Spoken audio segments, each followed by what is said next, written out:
It almost has to be, it's so much information, it almost needs to be two separate beginner courses.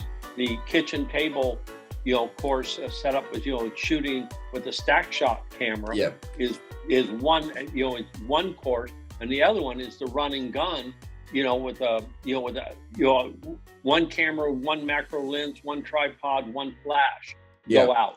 Well, I've thought long and hard about this, but people who are new to macro photography want to know both skill sets, and they want to know them at a fairly basic level, but at a competency type level. And that's really my focus on this. Is I want to make you comfortable saying I'm a macro photographer, meaning you know what indoor and outdoor involves. I'm even going to have a brief part where I deal with using clip-on lenses to your phone and how to do macro photography even without a camera, just to make sure that we have the big picture. When I get to the advanced video series, yes, it is going to be outdoors and indoors, two different specialties. Right. Okay. As will be a lot of other things too. This is not an insect video series. It's not about insect photography. And I am going to make sure that each episode deals with subject matter, still life, maybe some light painting at macro scale, some insects, definitely, some product maybe. There's all kinds of jewelry. There's all kinds of interesting things that we might want to photograph using these techniques. And I'm going to try to represent as many of those in the series as possible to make it interesting. And that's one of the reasons that I think people who've been doing this for 20 years can still get quite a bit out of this series, because it'll be a refresher as well as, oh, I didn't know that. Yeah. But this is a patron only? Right. Go ahead, John. Sorry. Yeah. So how are you going to define beginner versus the more advanced? What's going to be the cutoff? Is it going to be like a manual rail on the end? No, sir. It's going to be how you define it. I'm not going to define who you are. I'm going to make videos that I think would interest people who know roughly how to use a camera, but that's it. They've seen a close-up picture and they want to be able to photograph a lizard or a watch. That's all you need to do to get in. By the end of the course, you will know everything you need to know to be a very respectable macro photographer. But I'm not gonna say that once you get to a macro rail, you're now at expert level, because I know lots of people who are experts in the lab, but couldn't take a picture outdoors. So I mean, it's all very variable. Right. But my real question was, for your putting this together, where are you going to make the cutoff with, for instance, in this quote studio, tabletop, what do you want to call it? Where is that going to go from one series to video to the next? Oh, I'm sorry. Okay. Yeah. All right. My misunderstanding. It will probably be on the indoor photography, at least. It will be at high magnification. So it'll be microscope objectives and automated rails. And for the outdoor stuff, it'll be a handheld focus stacking. I don't think I'm going to try to cover that in the beginner's course. Outdoor lighting, I'll cover flash fairly superficially in the first series. In the second, I'll cover it in a great deal more detail and show all of your options. So it'll be a graduated experience. I think that if you were to sit through all 10 months of these two series, you'd know everything I know, which is also true if you just watch every video I've ever made, but that would be a lot of videos. You know what I think would be really helpful, and we've talked about this many times, is the shopping list. Yeah. And it's just, again, the one sheeter where it's like, if you are going to do, one-to-one work and these type of subjects, these are the best recommendations. And then you have, all the way down the line, like if you really want to commit and dive into this, you're going to need a DSLR with a sensor of this quality. You're going to need a stack shot. You're going to need these adapters. And I know that when I first got started with you, that, I just the hours of, catching up on all the videos, taking notes, then you started putting in your show notes, you started listing the things. But that would be, I think that would be really good. I'll definitely. Who Juan? Hey, Juan. Juan, Could you mute your mic? I'm very sorry. No, it's okay. It's okay. You can mute him, Alan. Oh, I don't want to mute anybody. Jeez. Here you go. Yeah, they'll say I muted somebody. I'm not going to do that. He was saying in Spanish, that's a great idea Mike just had about the list. What? Just kidding. yeah. All right. But a pilot's checklist is always good. I am going to make a one-sheeter of what I consider to be the most important gear that every beginning macro photographer should have, and why.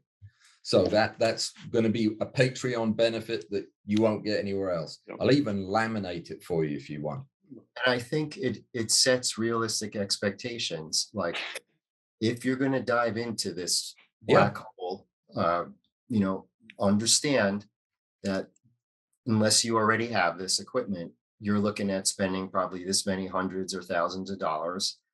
And that's what it takes.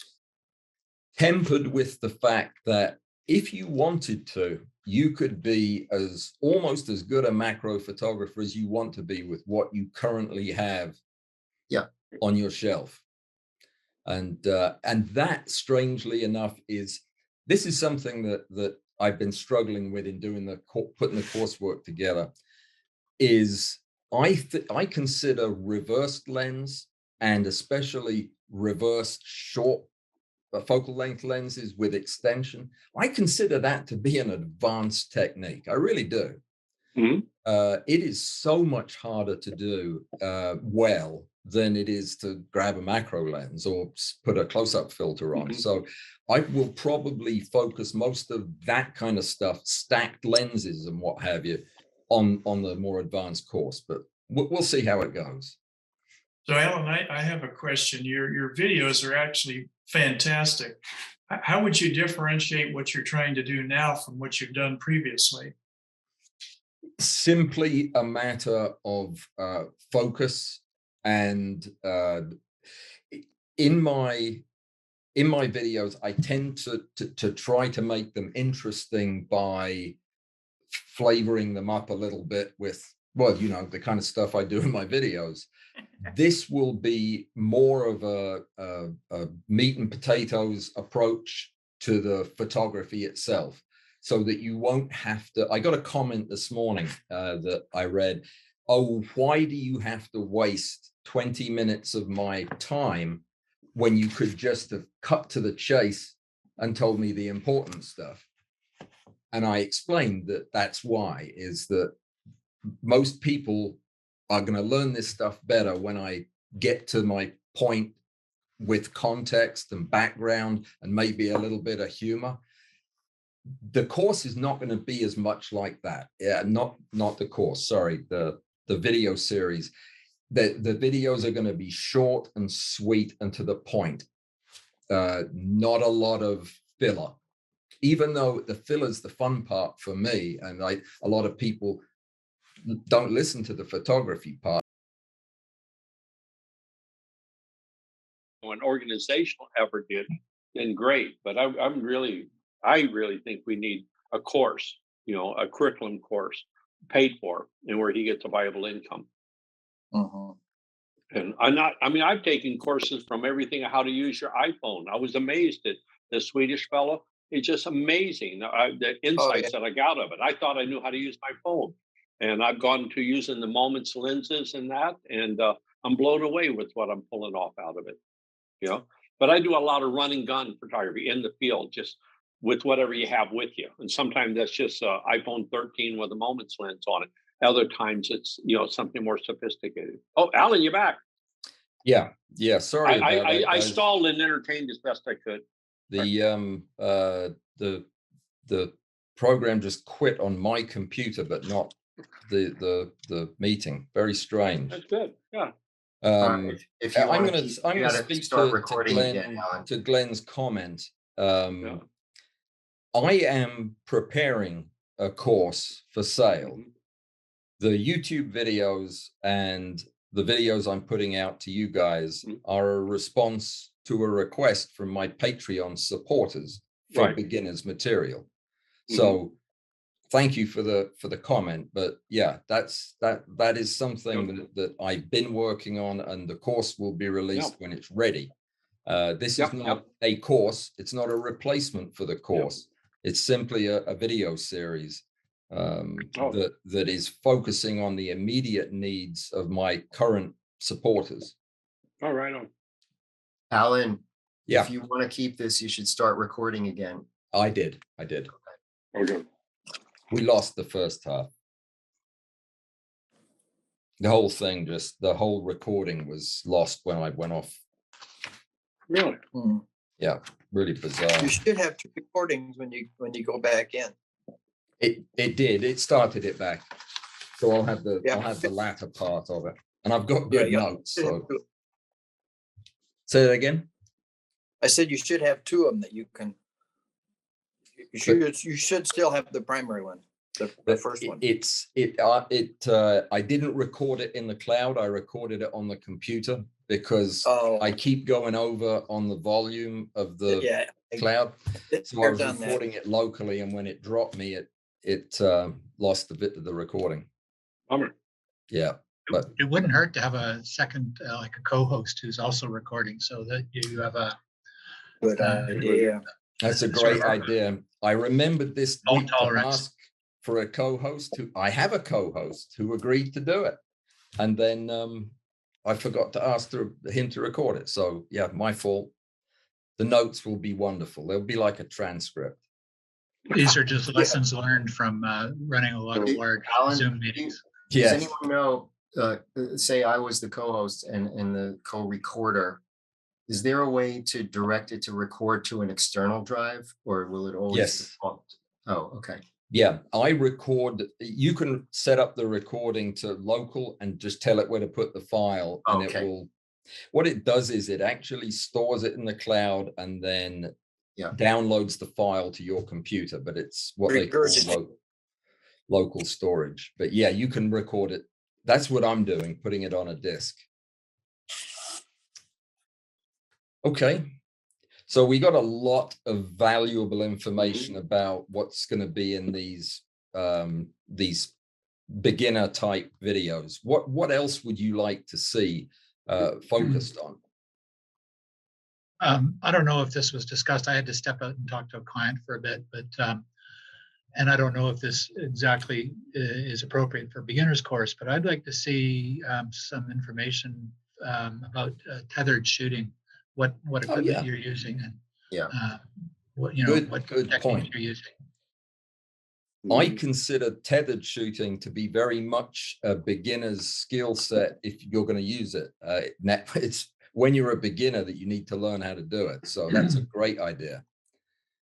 That could actually dovetail in quite nicely with just equipment in general.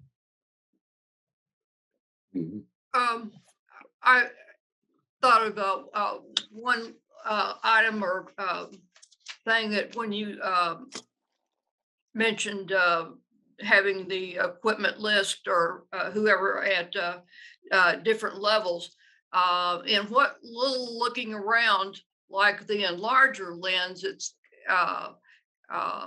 is not readily in the easy places that I get my stuff from, not readily available.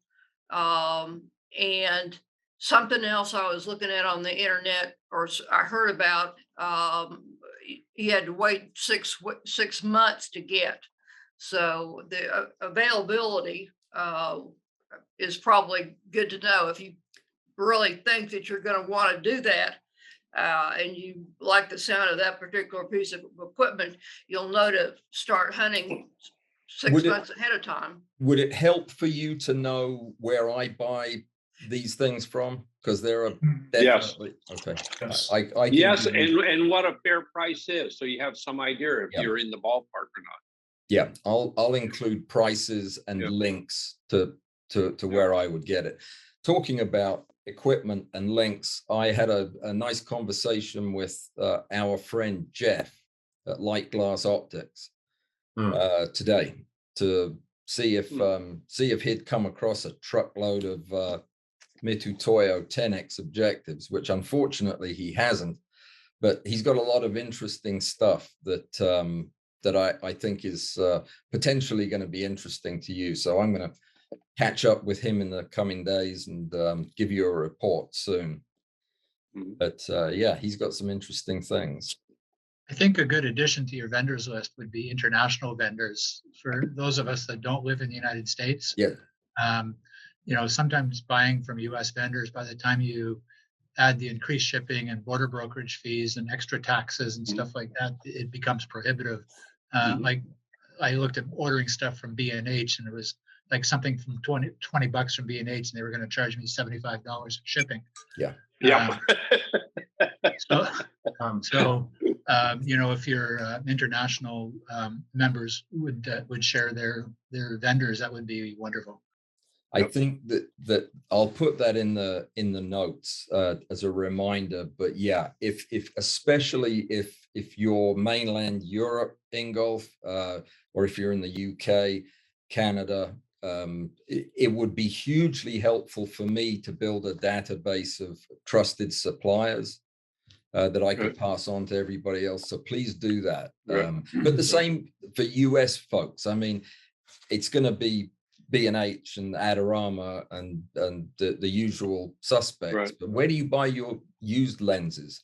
Where do you buy your enlarger lenses? Do you trust eBay or you know? All of this would be handy, and I can collate all this down into a one-sheeter as well. So I think all the members could contribute something.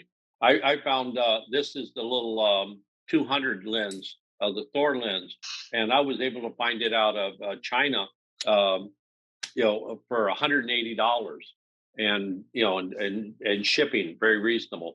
And I was able to gift one of these to Alan because I like it rather than the Raynox. I use the Raynox a little bit, but I like this for the run and gun, just much more smaller and compact. And that, but for $180, it becomes a lot more viable than the retail of $400 and $500. You know, and it's been a reliable shipper. You know, I bought several of them. As well as camera equipment, photographic equipment. It'd be nice to see some vendors and suppliers for some of your like insect collecting stuff. Like I went out trying to buy ethyl acetate in Canada. Well, that was no small feat. Or even getting the 000 pins from a Canadian vendor was no small feat. So that kind of stuff as well, ancillary equipment. I would love to know how you solve those problems, because I get questions from Canada all the time. Steve from New Brunswick was having trouble finding, I think it was ethyl acetate, or it might have been something else, but I had to send that up there to him. The only ethyl acetate I could get was in a 1 liter jar shipped across the country. That's how I buy it too. But I drink the stuff as well, so You can gas every insect for a 20-mile radius with that. you know, it doesn't figured this last is a as lifetime long as you supply. think it's going to last. I bought a big can of it, and it's almost gone. I've got to order more. You're not sniffing it, I hope. A little bit, but only what you For must medical do purposes. for it. No, well, By the time I landed that at home with shipping and everything, it ended up costing me about $55 Canadian for that. No way. A liter of that stuff is about $15 down here. Yeah, I know. Alan, It made you Yes. feel good. back to the beginner request. Yeah. What I think would be helpful is to have literally a video that's filmed like the movie 1917 or The Birdman, where it almost appears like it's one continuous take. And I want to see you out in the field just for a minute or two. I want to see you euthanize the things, bring them back home, clean them, get it like you, some of your Okay, recent I've videos never had a done that. lot of that procedural stuff where I Yeah. loved it. It was literally over your shoulder, step by step, but I'm not going to spend 7 hours watching those videos. I want to see it. And then it gives me an idea like, wow, I want to do this, or you know what? I would run from the hills from this, because you got to be crazy to do this kind of stuff. I Yeah, will like do a that point of with, view, with great pleasure. I might do that this afternoon. It's like a such a GoPro pretty day strapped out to your there. forehead. I've been meaning to make that video for years. So yeah, I will do that. Yeah. Point Well, of view I brought video I would brought be a great. couple of vlogging cameras with me. So I one of Alan's videos, he said he wished he had somebody to carry his gear. So I thought I would come along. I brought a vlogging camera, and I thought I can take it. You know, it's a gimbaled, you know, little DJI video camera, and just we go out, and instead of me taking pictures, take pictures of him working, because we don't have any third party. You know, he hasn't had anybody following him Or around with a camera. especially, Yeah. you know, getting that GoPro under the microscope while he's working or something, Yep. you Yep. know, because you can't, it's too hard to do that as the one-man band. Right. When you're out in the field, you know, having a GoPro or some little camera strapped to your body or your forehead, so we have Yep. like a first person point of view, Yep. would be I- kind of cool. I got some pretty negative comments the last time I did that from people who had motion sickness. They Yeah. told me to either stand still or Yeah. buy a gimbal. So Yeah. Well, if you get But one of it- those little DJI pockets with the gimbal on it, that would yeah, that's what That's Glenn what- brought with him. So and that they're would be pretty great cheap. to use that. Yeah, they are. I mean, and it has a microphone on it and everything. So he could wear something, you know, have that first person, and I could stand to the left or the right of him and gimbal that thing. And it has a follow me function, and it has its own little mic on it, so you have a separate soundtrack. You know, so Yeah. he could literally be narrating it, and all I have to do is, you know, have a reasonably steady hand and move in and out. But yeah, for a $500 little package, I think it's a bargain. We shoot with it Oh. almost every day on the farm, all our little how-to aquaponic kind of thing. And but most of our stuff is one-off, one shot, and we throw it up on YouTube within 20 minutes. Alan actually edits all of his videos and that, and I've never had the talents for doing that. But I'd be glad to tag along with him. I can hang around for a week or two, and that, you know, I'm on vacation for, you know, a month or so, and hang around. And is what if he's willing to? I'd love to just go be that third person, you know, the invisible hand, and videoing doing these things. I mounted a DJI pocket to the handlebars of my bicycle because I commute back and forth to work on my bike. And There you go. it was amazingly smooth. Yeah. You know, and Yeah. half of Yeah. my commute is down a gravel path, so the lot of vibration, and And Yeah. he, the and he gimbal on that he thing is has. amazing. I also thought about doing the GoPro and shooting a time lapse, you know, the every 2-second thing, and shooting it simultaneously, you know, and it might be some good parts to do that. Where did our fearless leader go? Did He I bailed go out. somewhere? He probably, oh, there he is. He moved. He shifted. You know, like those aliens. You phase shifted to a different place on my screen. Did was there a blip there, Mike? No, you know what? I had my view blocked. I'm looking at the it was like exactly where my camera is in the mid screen blocking yours. Never Got it. mind. Well, Yeah. that is wonderful. I will definitely I'll make more of a distinction between the outdoor skill sets and the outdoor training, and just these are all, they're perfect examples of interesting basic stuff that everybody needs to know that I can present in 10 minutes as opposed to the 30-minute outdoor insect collecting part of a course, which would be a much more detailed and involved process. But just to be I'd also clear like to on see that, a video on how you make your homemade adapters out of old lens caps and Yeah. stuff Yeah.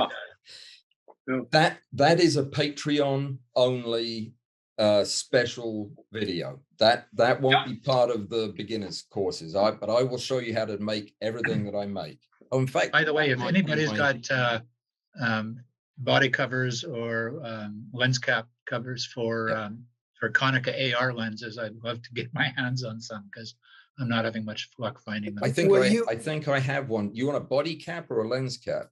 Yes, Okay. rear lens So cap and a what- body cap. Will you teach us how to make your carnitas with dragonflies in With it? the praying mantis or without? Praying Playing mantis. that, Mm, It's surprisingly easy and delicious. mhm. Oh, Crunchy. dear. The other thing I would like to see is lighting, and I don't know where you put this in there, but the how and the why.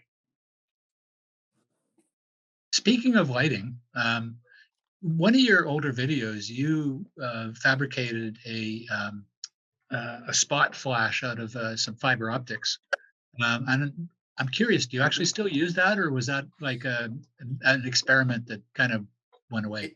It was an experiment that in the initial testing of it was really promising. When I got into it, it was really disappointing. And I've got the device still. The problem is it is the very epitome of what you need to use to create specular highlights. It produces specular highlights when nothing else will. And getting rid of them is so difficult as far as having a triple layer of diffusion. You might as well just put some flashes there behind diffusers. Okay. It turned out to be not worth the work. Now, I've still got them, and I am going to be doing one thing I'm going to do in this series of videos, but even more so in the course, is I am going to give a good treatment to continuous light, something that I tend to slag off a lot and don't really cover because I don't like it, because I don't use it. But I am going to be doing several videos where I focus just on using the kind of compact LED panels that are available, and we're going to make it work, and it'll be a good basic skill set that we can expand on for the advanced shooters. So It would be nice to with the fiber optic ones, have you the family of angles for specular highlights? Can you get around that? Since you've got a point, you can move that. Like, you can't see me, but I'm moving my hand all around. I can see it. It's really not a point is the problem. You get the impression that it's a collimated light, like a laser that's coming out. It's not. It leaves the end of the fiber optic, and it's just a ball of light, and it just bounces off everything from real close range. It's there may be a way to do it, but with a flash, it was a non-starter. So along those same lines, it would be interesting to get a revisit to some of your older videos where you've made devices like this and then decided, a few months or year down the road that, seemed like a good idea at the time, but let's not go that way.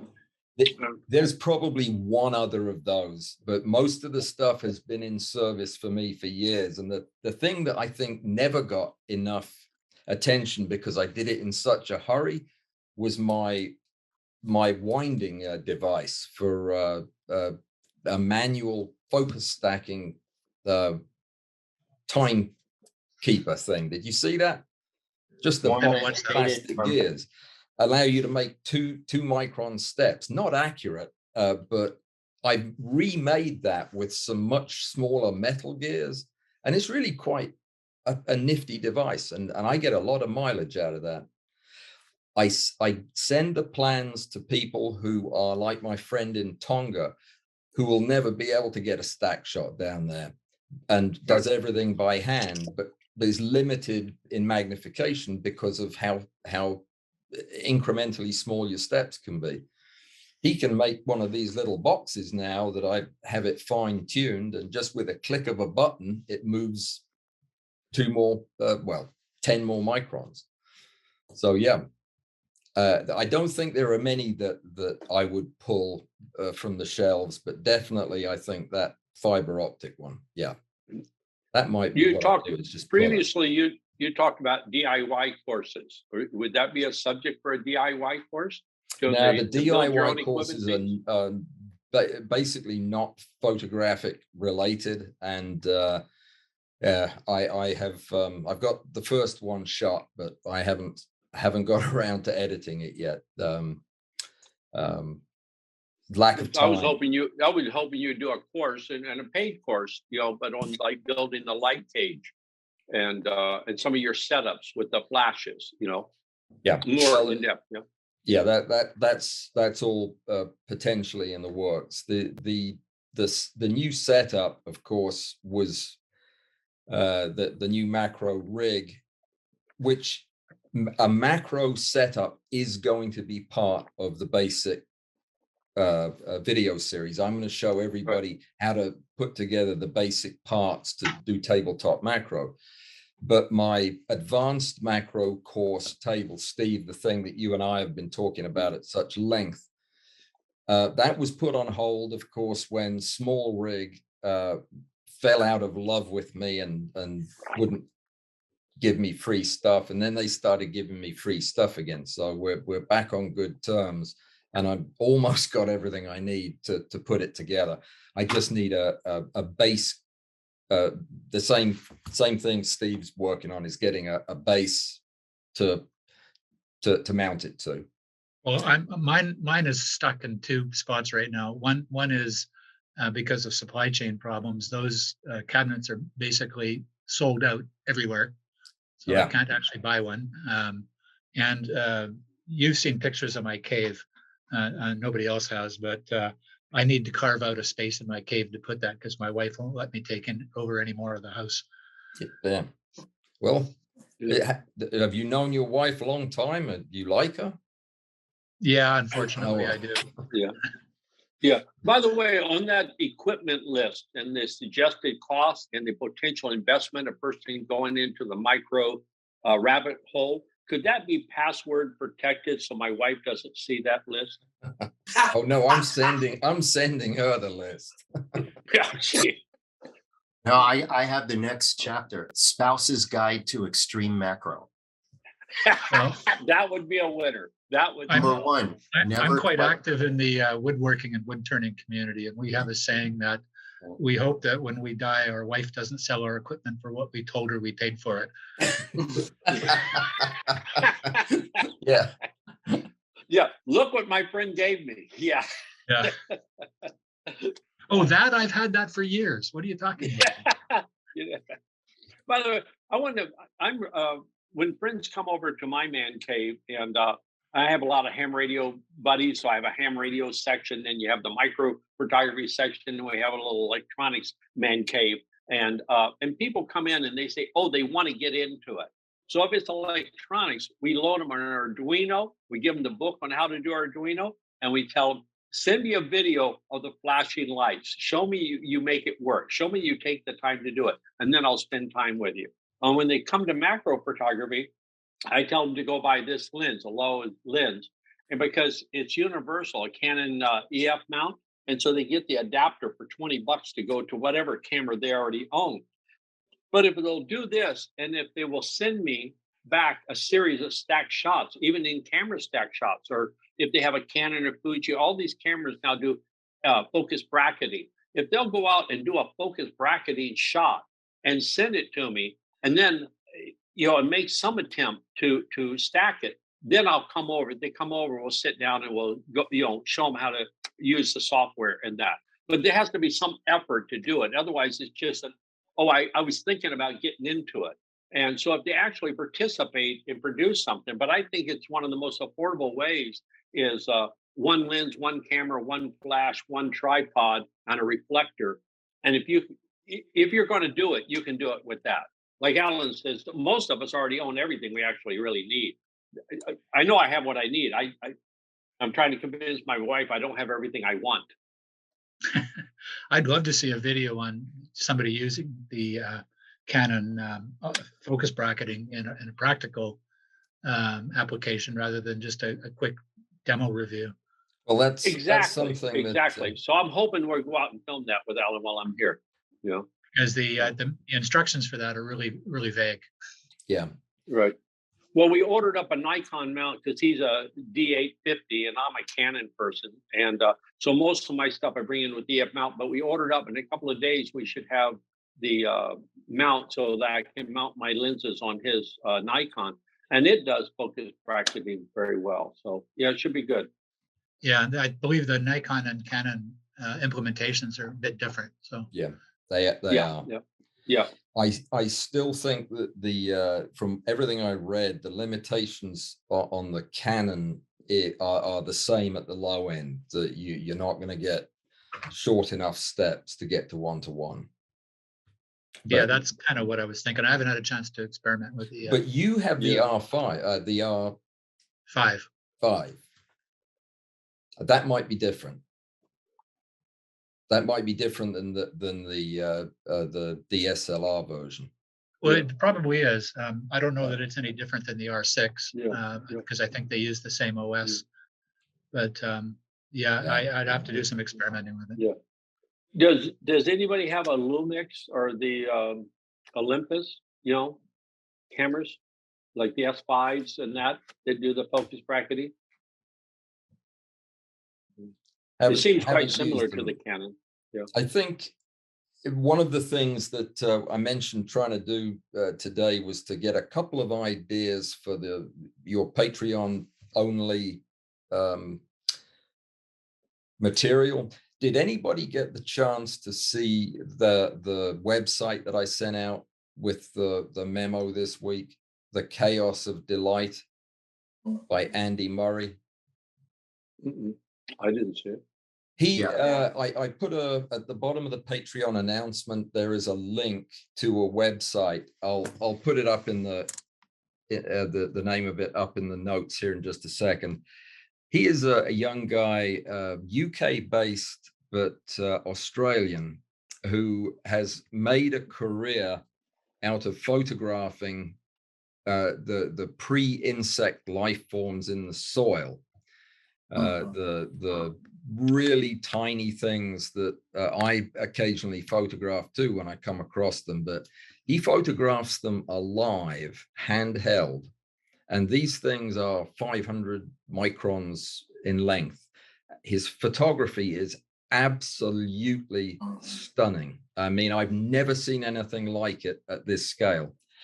I've been talking to him this week. I'd never met him. I introduced myself and asked him if he would like to come meet the group and talk a little bit about his technique.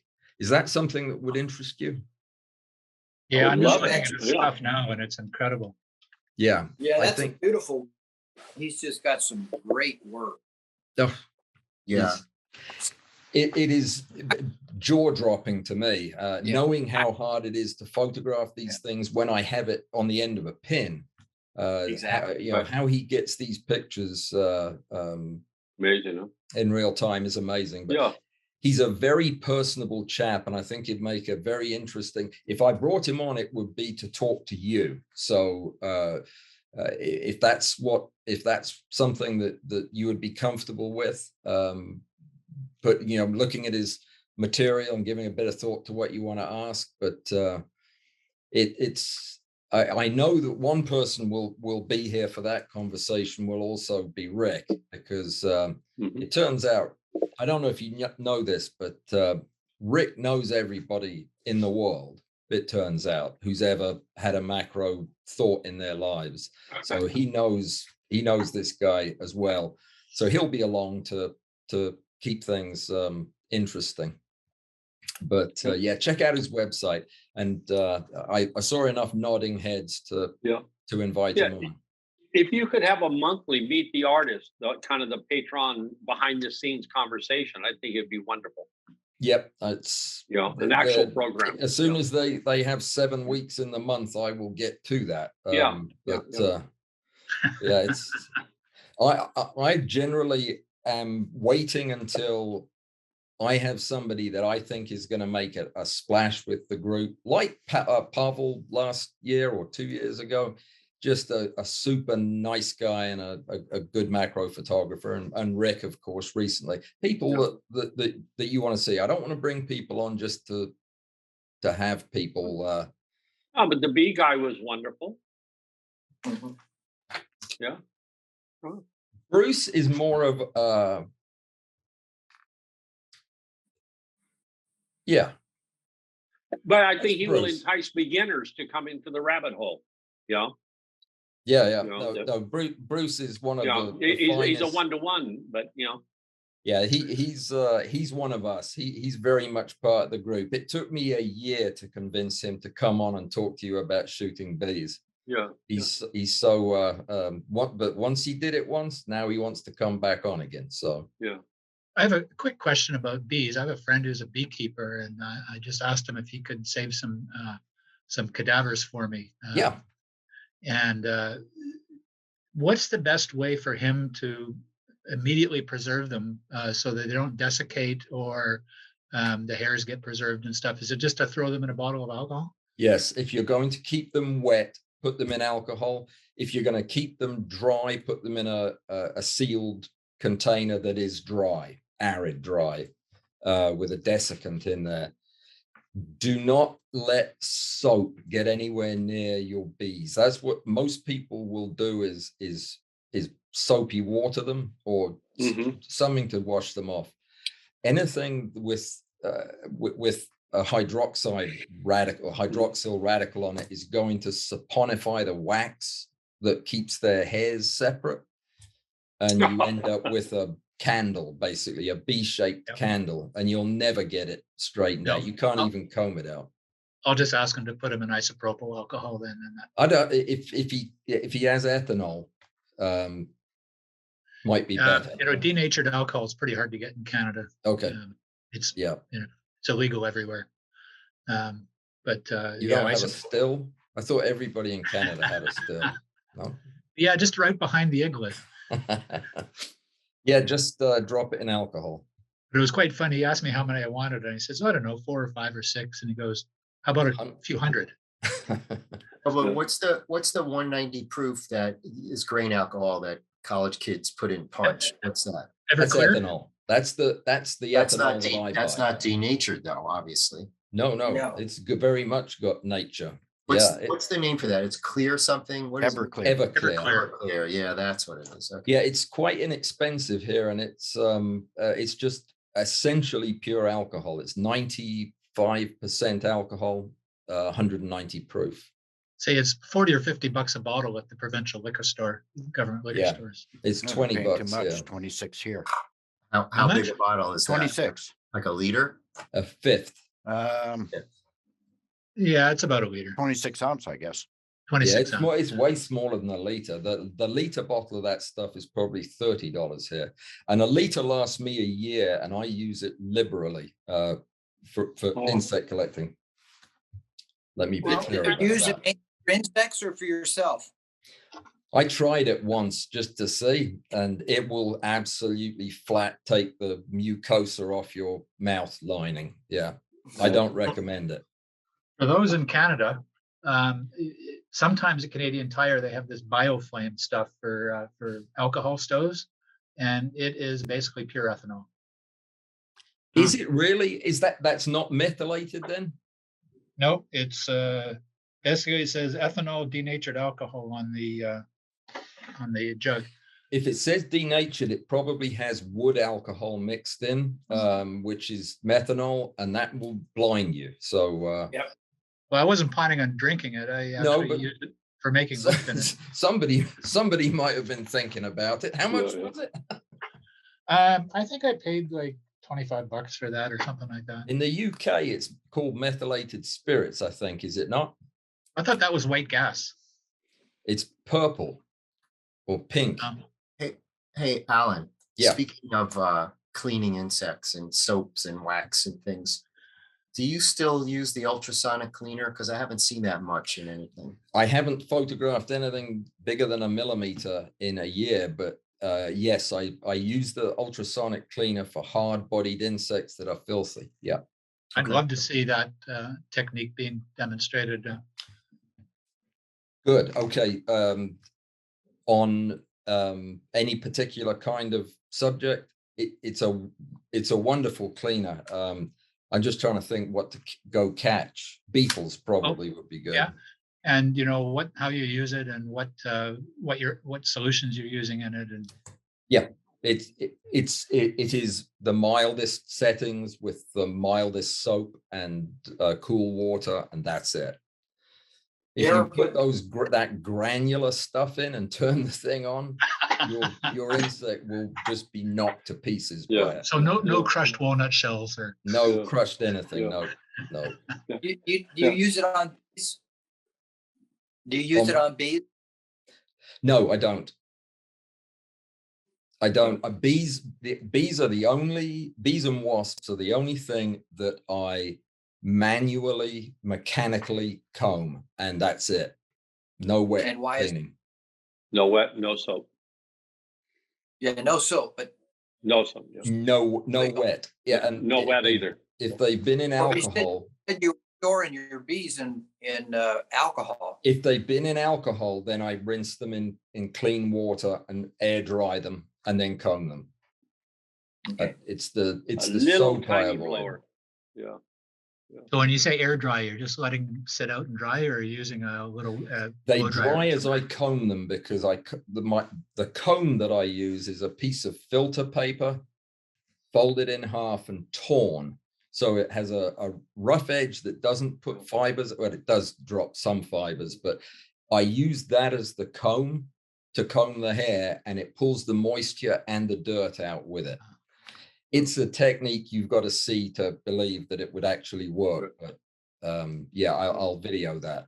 Yeah, I'd like to see a lot more of your insect prep videos. Yeah. Well, I'm getting better at one-eyed microscopy, so it's amazing how you can do that. The bugs are just starting to come out here now. So.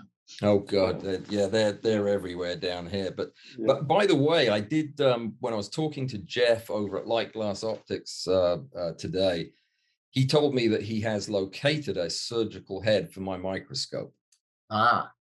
Which is fabulous. That's the only way you can maintain binocular vision using the scope to dissect. So Be also interesting to see something on a macro setup where your camera is mounted vertically. So, for instance, for some things just don't lend themselves to being horizontal. No, they don't. I'm thinking small marine life sitting in a petri dish or something like that. Yeah. Boy, we are all thinking along the same lines. I went out on Monday of last week and bought all the hardware to construct my vertical stand, because I'm in a temporary situation, but I've got everything I need to put that together, and I will be doing a series of vertical videos for you guys for Patreon, including we don't have tide pools down here, but it'll be pond scum and the usual liquidy stuff, as well as computer chips, which are best to photograph like that.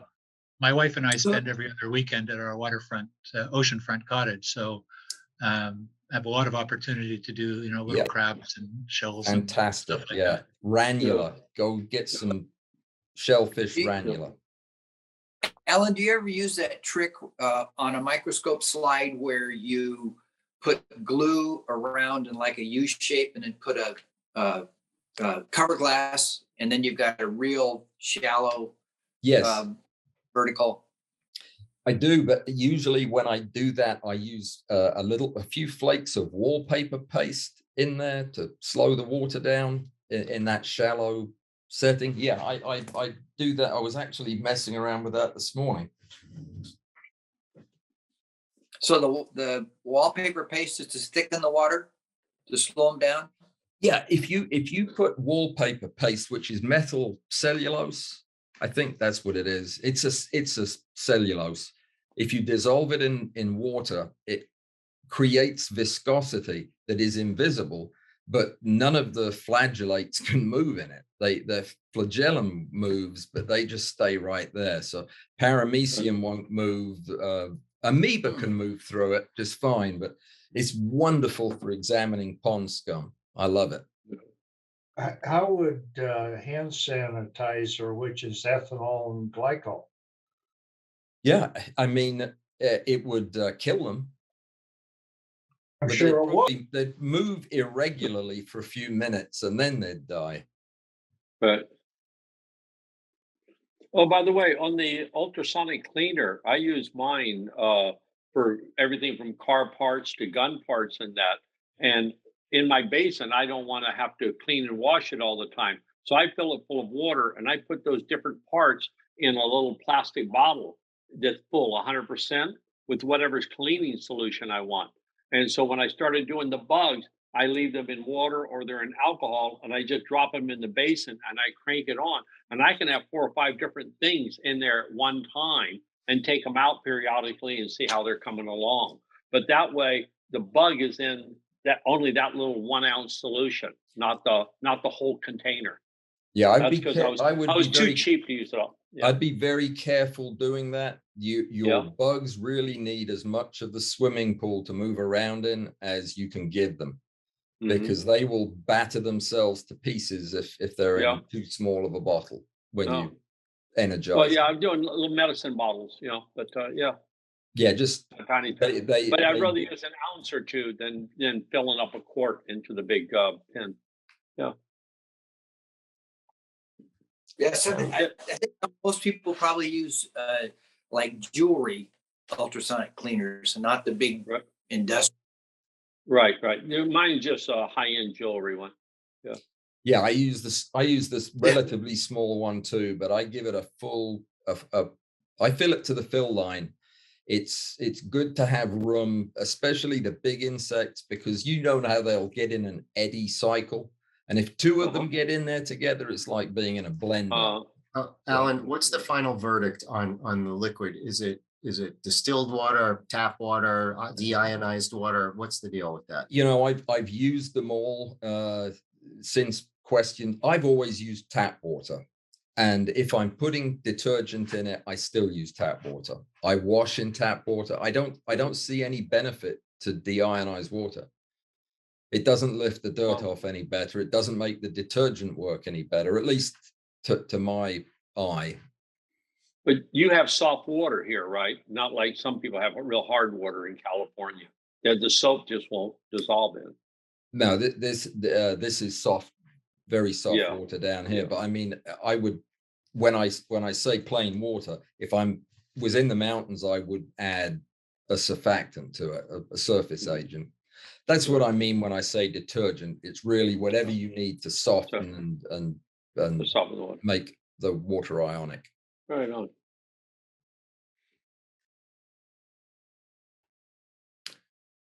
Any other thoughts on the beginners series? Anything else you'd like to see? Because lighting is going to be a big focus, seeing as that's so important. I'll probably do one comparing lighting types, but then I'll also do at least one for continuous lighting, one for using flash. Mhm.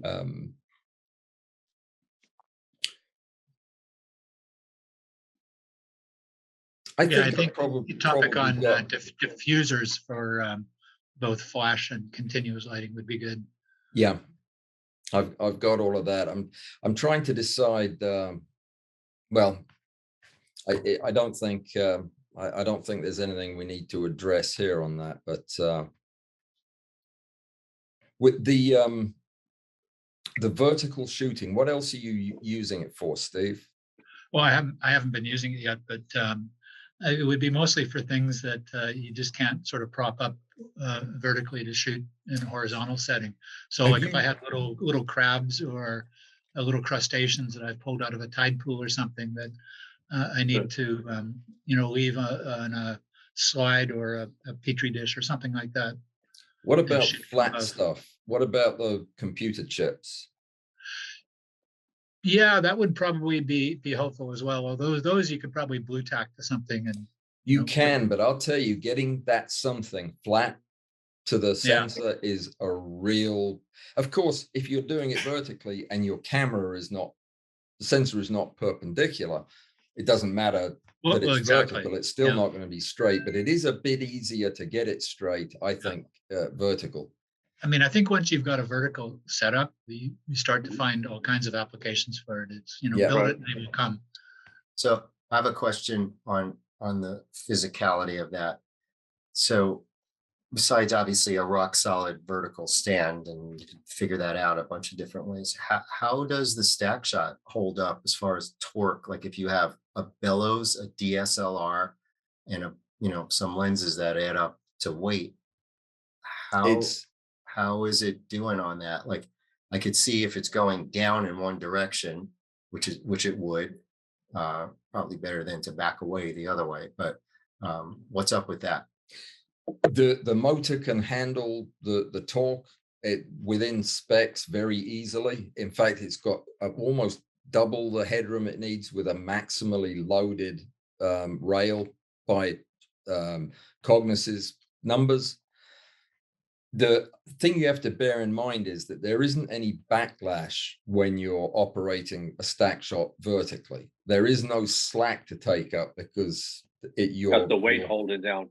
you're metal on metal. So Yeah. it depends which direction you're stacking in. If you're stacking down the way, you're going to have to account for backlash. And if you're going up the way, you know, stacking in reverse, which a lot of people do vertically, then you don't. You have to turn the backlash compensation off. I do it completely manually in vertical. Turn off the backlash control and stack upward. So you start in your lowest position and then Yeah. head back away. Yeah.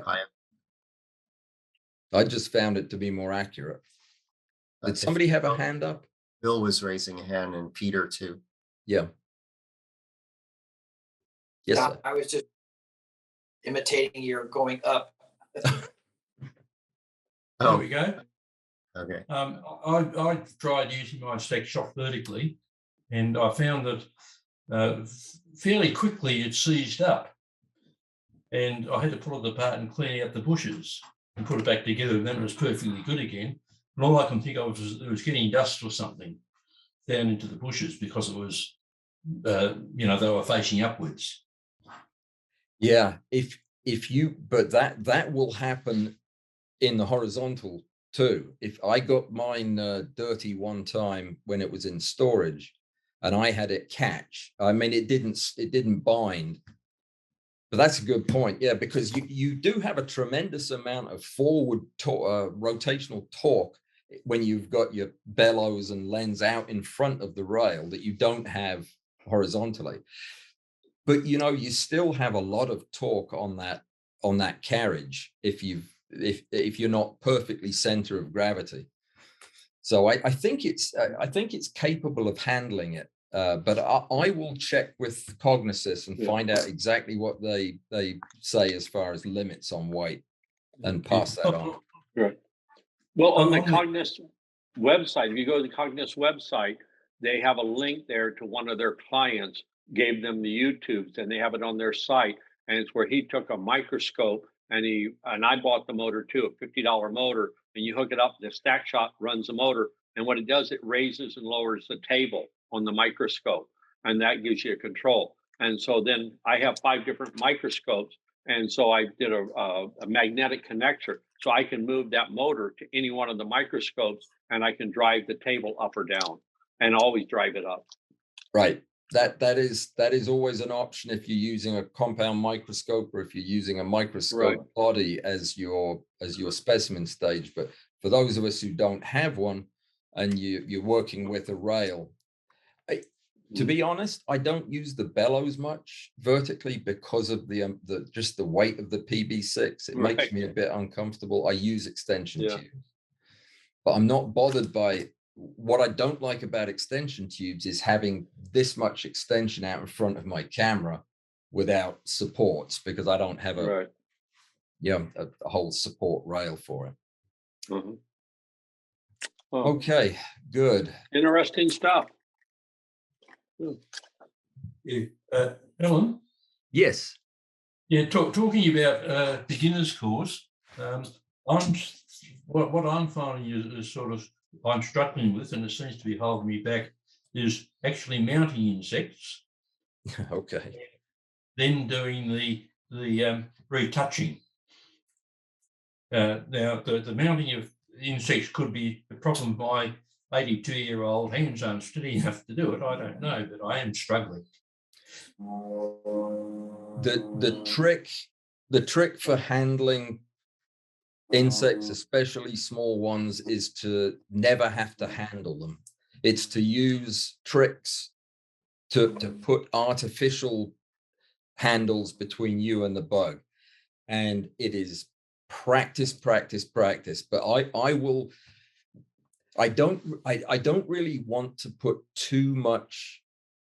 That is very much an advanced skill set, I think. But a lot of people get into macro to photograph bugs, and if they can't get the bug to the camera, then yeah, maybe there is a role for a basic introduction to pinning Mounting. and mounting. Yep. It is a separate topic. It's the one I'm most fascinated by, because I spend more time doing this than anything else, and it is fascinating how complicated it can get as the stuff gets really small. But I think everybody would want to know the basics. Alan, as long as we're talking about mounting some subjects, could you give a short hint on how to mount small computer chips? Yeah, sure will. If your computer chip came to you, or if you dig it out of its package and it is completely flat on the back, there will be some kind of discoloration from epoxy where it was stuck into the package. You can take it and put it on a piece of very fine sandpaper, 500 grit, say, and just wipe it back and forth. This is not on the side you're photographing, the other side, to take off any high points. Let me demonstrate. If this was sandpaper, it's not. And if this were the other side of that chip, not the shiny side, I would put it down and just move it back and forth like so to make sure it was flat. If you have a vertical rig, position it on a microscope slide on a flat reference surface. Maybe if you have I use a Newport stage with a microtome, micrometer, but anything flat that you have, an XYZ table, and then shoot straight down on it. That is what you will do to get the flattest image.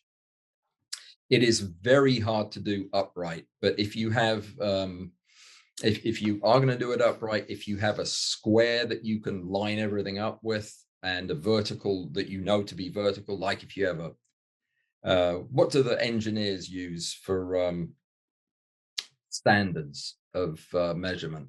Those blocks. Comparator? No, it's just the steel block that is. The machinist blocks. Yeah. The 1, 2, 3 blocks. Yeah, they've got block. 1, 2, 3 block. That's it. They got holes in them, and they're perfectly square. I have my table marked for one of those, and I'll know when I put a drop of super glue on the chip and flat on the surface, and I know it's straight. But honestly, if you're doing it horizontally, you're going to have problems. If you're taking pictures of it, it doesn't matter if you're taking pictures for the architecture, because you're going to focus stack, because these things have depth. And if you're going to be photographing at high magnification, you're definitely going to focus stack. If you're doing it like O'Toole does it, to measure the flatness of your lens, that's different. Then you need to have it perfectly flat. Right. Shoot it vertically. I believe I would be doing it more for the artistic, and I Then copied you can your put it cage. sideways. I copied your cage, so I'm Yep. just shooting horizontal. Then what I do is I have these blocks of acrylic that are about the size of a battery like this, and it's clear, and I just glue flat part of the unfigured side of the chip right into the middle of that and sit it in front of the objective. And it doesn't matter if it's off a little bit, because I'm going to run a stack right through it. That's what you want to do, and run both the DMAP and the PMAX algorithms so that you can get all of the colors and textures of the surface of these amazing structures, because they're three-dimensional. Where you see things that look like steps, they're actually steps, and your photograph will allow you to see down into the chip, down those steps. Very, very fun stuff to shoot, but yeah, doing it artistically and doing it to check a lens, two different processes. Okay, thank you. You bet. Actually, if you're photographing those chips, you might look around for Easter eggs on them too, because a lot of the chip designers will put funny little designs and signatures. I have never found one, and I have been looking for, I've been photographing these things forever. I've never found an Easter egg. They're out there. They're mostly on the main chip on the board, the ones that are hardest to get to. Yeah. Does anybody else use deoxit? What is it? It's a deoxidizing chemical. I was asking Glenn about it yesterday. He doesn't use it. I'm surprised. This is magic liquid. If your cameras, contacts, batteries, flashes, anything ever start acting funny, if a plug ever doesn't seem to be working right, you paint the contacts with this. It's contact cleaner. Yeah, well, it just dissolves any oxides that are on there, and it seems to bring back virtually everything to life. If it's especially an intermittent connection, if something's a bit dodgy, painting that, it saved countless batteries that I would have otherwise thrown away. Wow. I've used it in the ham radio equipment. I'm surprised Glenn hasn't used it for that. I've done RCD9 and all kinds of different contact cleaners, but I've never heard of that one. That's I thought it was the contact cleaner, because in the electronics, the DIY electronics world, everybody talks about the stuff. Right. This bottle here has lasted me about 5 years so far. So you buy that locally, or? I got it online, Amazon. I've got one quick question. On a standard macro lens 1:1, what step length are you using relative to depth of field from your calculator? Oh, relative to depth of field, I don't measure the depth of field to calculate it. I'd have to do that, but you know, the depth of field is only half of the step length. The depth of field is if you're going in one direction, if the light is traveling in one direction, it's going to tell you what is in focus or what is sharp only from the image plane deep. But the actual point at which it's in focus also extends out in front of the sensor by the same amount. So your step is going to be 20% less than twice the depth of field. Does that make sense? You need a diagram. I understand what you said. I guess I'd always thought it was a third or maybe even a fourth. You said only 20% of double. I thought it was 50% or less of the depth of the field. That you wanted more steps in there. You didn't want to push the boundaries of the depth of field. Yeah, you can. Yeah, you want to be below your. You want to take more steps than the numbers would tell you. What calculator are you talking about using? Because I'm not sure I'm starting with the same number you are. I'm just using something I've got off eBay or no, I'm sorry, it's on my phone, you know. Oh, is it pills? Macro. Photo pills? That's one I have. I have several of them. I've never used the depth of field calculator in my life. I wouldn't know what Okay, the one I've used the most is Photo Tools, photo tools. FOTO tool. There's also one on Extreme Macro. UK. Oh yeah, the English guy. Yeah. Is he still alive? God, I hope so. He's just a young chap, isn't he? I know, but he's done nothing for about 3 or 4 years on that website. He has written to me. Oh, has he? Johannes? Yeah. Yeah. But that Yeah, was he's a while still ago. alive. He is still alive? Yes, he is. Good. Do you know him? Not personally, but I've had contacts with him, and actually he was on Rick's website a couple of days ago. Was he alive? He must have typed something. Oh, Not an Uncle Bernie, huh? he was on over at Photo Macrography. That is correct. What a great site that is. Very good. Everybody does know about that, right? Photo Macrography. Rick sent me an email this morning asking if I knew the origin of the word macro. I'm just going to post this for you guys. You don't want to hear me read it out. It's Rick's post from Photo Macrography where he describes it. And hearing me read it will kind of kill the vibe that he had. What else did I say I was going to put in the chat? Somebody asked me something about. Did you just put that in the chat? Nothing came up. I haven't put anything in yet. Somebody put extreme macro. Oh, we were talking about the depth of field calculation. Yeah. Let me put this in first. I'll tell you what I'm gonna do is read up on that calculator and what they're measuring and what they're coming up with so that I can figure out what conversion rate I would use. Rick has written something very good about that because he uses a calculator for every setup.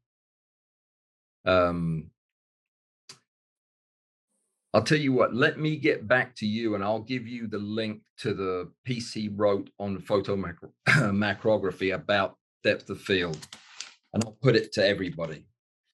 Yeah. I was going to share, these are some of the lenses that Alan's going to play with on his Nikon.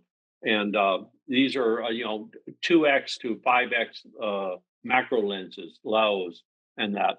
And then this is one, it's for a microscope objective, and I've got it on a 2/3 mount. And but anyway, that's some of what we hope to play with this week, to see what we have fun with.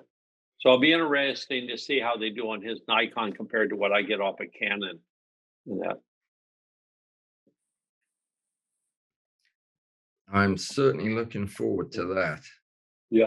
Are any of you guys using a dedicated macro like the low lenses or that on camera handheld shooting or going in the field with them? I have. Yeah. Yeah. Although I don't have my 2.5 to 5 right now, do I, Jim? Right.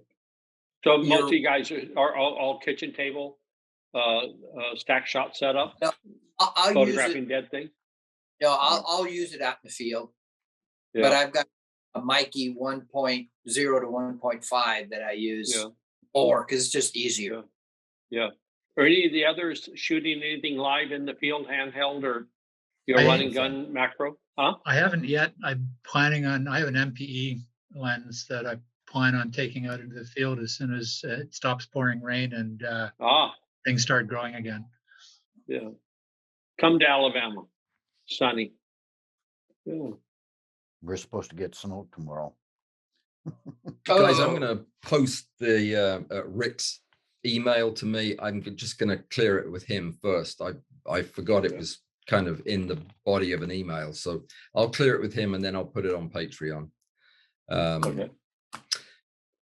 Yeah, I'm going to put the second half of this conversation on the site and then try to do the best I can on the first half. But it'll be up this afternoon. But Glenn, the Alan. reason I was interested in Yeah. sort of working with and perfecting the technique of using the Canon photo bracketing is specifically for that reason, for going out into the Right. field where it's not practical to take my Wii macro and try to figure out how to power it up. And Well, actually, that is something that Mike and I have been talking about, is using video extracted frames to focus stack, and that's something that I have not done. So it'll be a So maybe we treat can do for me. that this week. yeah, Maybe we that's can an do that this interesting. week. But well, yeah, at some point, that's But something I think want to do. for beginners, if they can take a camera, one of these lenses, and shoot in manual, shoot a 4K or 6K video, I think it will bring them into photo stacking, really rapidly, and then we got them hooked. The only field work I've done with a macro is with my Tamron 90. Yep, that's a wonderful field lens. I love that lens. Very bright. Yeah. All right, How guys. about all right. Any other comments?